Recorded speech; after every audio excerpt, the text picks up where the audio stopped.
Bonjour. Le mois de septembre était un mois riche en événements. Il y avait beaucoup de rumeurs selon lesquelles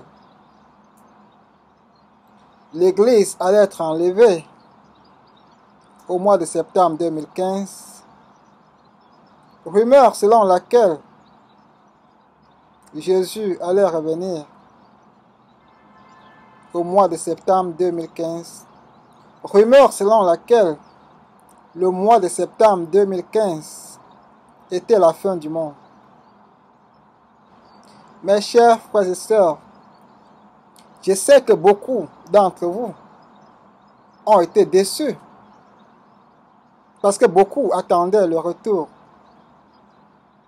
imminent de Jésus-Christ en ce mois de septembre. Je sais que la foi de beaucoup de chrétiens s'est refroidie. Il y a eu beaucoup de moqueurs qui ont dit voilà, vous attendiez la fin du monde et cette fin du monde n'est pas venue. Beaucoup de gens ont prédit la fin du monde depuis et cette fin du monde n'est jamais venue. Il y a des gens qui ont dit vous allez copier des choses ou bien vous mettez en pratique des choses que les gens ont écrites. Mes chers frères et sœurs, la déception arrive et je vous prie d'être vigilants. Oui, beaucoup de gens qui ont prévu la fin du monde en septembre 2015 ne sont pas de faux prophètes comme les gens du monde les ont qualifiés. La seule erreur qu'ils ont commise, c'est de donner une date exacte. Jésus lui-même dit, personne ne connaît ni l'heure, ni le jour. Mais par contre, Jésus attire notre attention sur les signes de la fin du temps. Il dit il y aura des signes extraordinaires dans le ciel. Il dit il y aura des rumeurs de guerre, il y aura des guerres. Il dit qu'il y aura des tremblements de terre. Il dit qu'il y aura des catastrophes d'un genre. Mais ce ne sera pas encore la fin. Il dit la foi de beaucoup de chrétiens seront refroidis. Et effectivement, c'est ce que nous vivons. Il y a des moqueurs qui, après ce mois de septembre, ont dit voilà, encore. En 2000, on a prévu la fin du monde. En 2012, on a prévu. En 2015, on a prévu. Alors, il n'y a pas de fin du monde.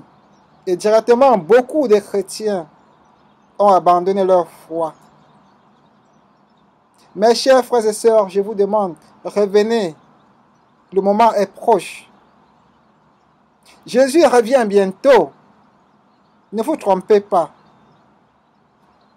Je vais donc prendre un chapitre de la Bible pour vous dire exactement ce qui se passe maintenant. Allons dans le livre dans le deuxième livre de Pierre au chapitre 3 pour voir ce que les écrits nous disent. Alors, il est écrit dans 2 Pierre chapitre 3 du verset 3 au verset 4. Sachez tout d'abord que dans les derniers jours, des moqueurs viendront qui vivront au gré de leurs propres désirs. Ils tourneront votre foi en ridicule en disant « Eh bien, il a promis de venir, mais c'est pour quand? Nos ancêtres sont morts et depuis que le monde est monde, rien n'a changé. » Voilà. Mes chers frères et sœurs, ça c'était un message écrit il y a de cela 2000 ans. Et nous sommes en train de vivre ce message aujourd'hui. Donc, comme pour vous dire que la prophétie biblique va s'accomplir pour la fin du monde. toutes les prophéties bibliques jusqu'ici se sont accomplies. Et ce n'est pas cette dernière prophétie qui ne va pas s'accomplir. Alors, pour vous faire comprendre que la Bible est correcte et qu'elle ne se contredit pas, je vais aller dans le livre de Daniel, qui est un livre qui parle beaucoup de la prophétie dans de fin de temps. Et je vais commencer très tôt, à partir du chapitre 2, où le roi Nebuchadnezzar demande à ses magiciens et tous les autres penseurs autour de lui d'interpréter son rêve. Les magiciens sont impuissants pour l'interprétation de ces rêves. Ce n'est que Daniel qui, par l'inspiration de Dieu, a pu interpréter ces rêves au roi Nebuchadnezzar. Alors, dans ses rêves, le roi voit une statue avec une tête en or, une poitrine et les mains en argent, le niveau du ventre et des reins en bronze, les 2 pieds en métal, et ce métal se termine avec des orteils faits de fer et de béton, ou bien de fer et d'argile. Alors, voici l'interprétation de ces rêves d'après Daniel. Daniel va vers le roi Nebuchadnezzar et lui dit que le roi soit grand. La tête en or que tu as vue dans ton rêve, c'est ton royaume, le royaume de Babylone. Il sera un royaume fort, prospère. Après, la deuxième partie de la statue, qui est faite en argent, sera un autre royaume qui viendra après le tien, mais il sera moins fort que ton royaume, et ce royaume sera le royaume perse. Après le royaume perse, il y aura un autre troisième royaume, et ce troisième royaume qui constitue dans la troisième partie, qui est fait en bronze, ce sera dans le royaume de l'Empire grec. Après le royaume de l'Empire grec, il y aura un dernier royaume qui sera divisé, ce sera l'Empire romain, qui sera divisé en 2, l'Est et l'Ouest.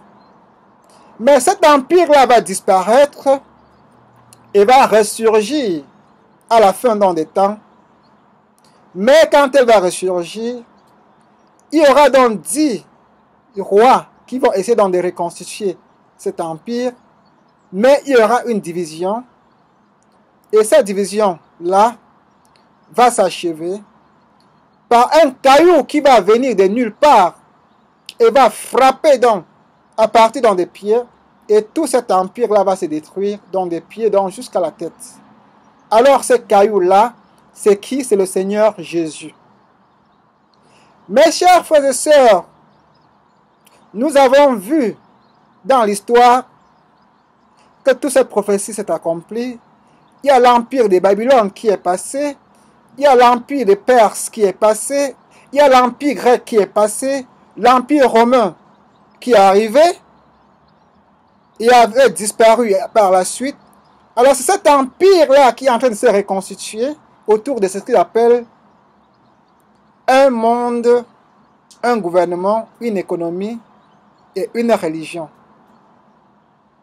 Mais d'après les prophéties bibliques, cet empire sera fragile et que leur plan qu'ils ont dans la tête ne marcherait pas. Et à la fin, qu'est-ce qui va se passer? Jésus viendra les nettoyer. Ils vont essayer de constituer un groupe avec un leader et avec pour capitale Jérusalem, où il signera un accord de 7 ans pour gérer Jérusalem.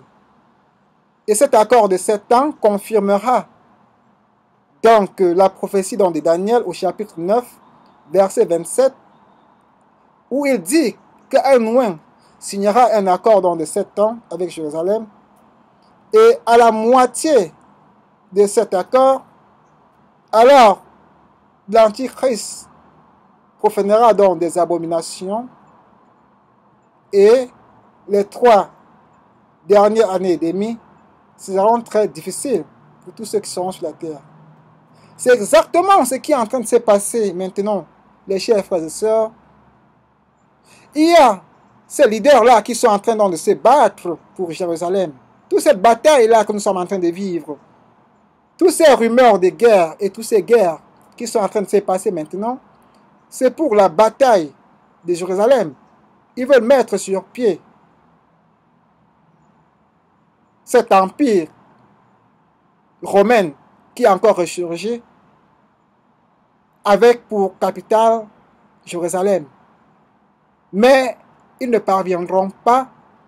Pourquoi? Parce que la prophétie biblique dit que tous ceux-là qui essaieront de mettre sur pied cet empire-là ne pourront pas, cet empire sera tellement divisé que ça ne pourra pas résister et Jésus viendra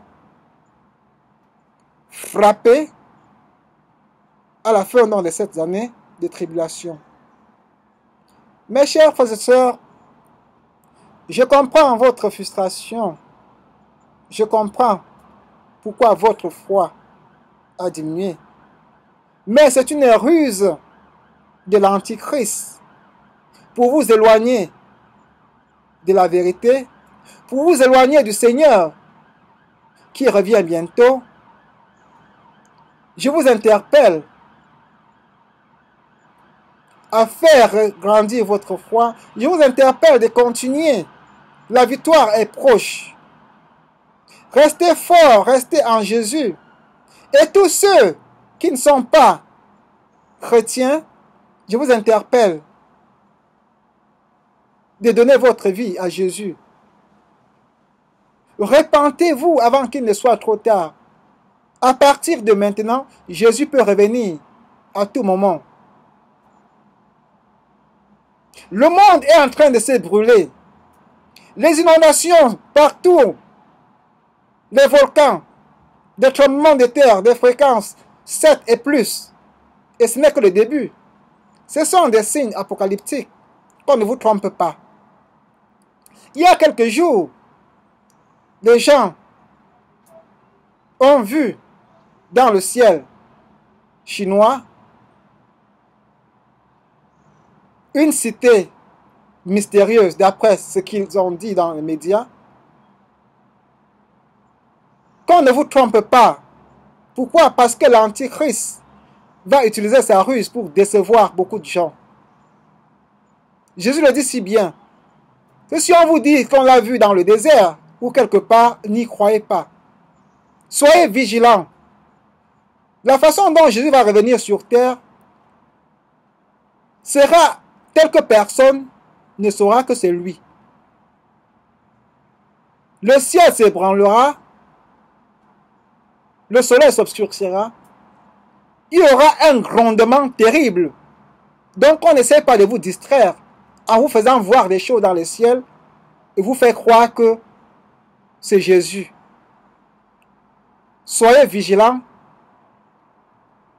restez dans la prière, marchez suivant la crainte de Dieu. Et tous ceux qui sont en train de mettre sur pied tous ces plans diaboliques, qu'ils se préparent, car la colère de Dieu vient bientôt sur eux.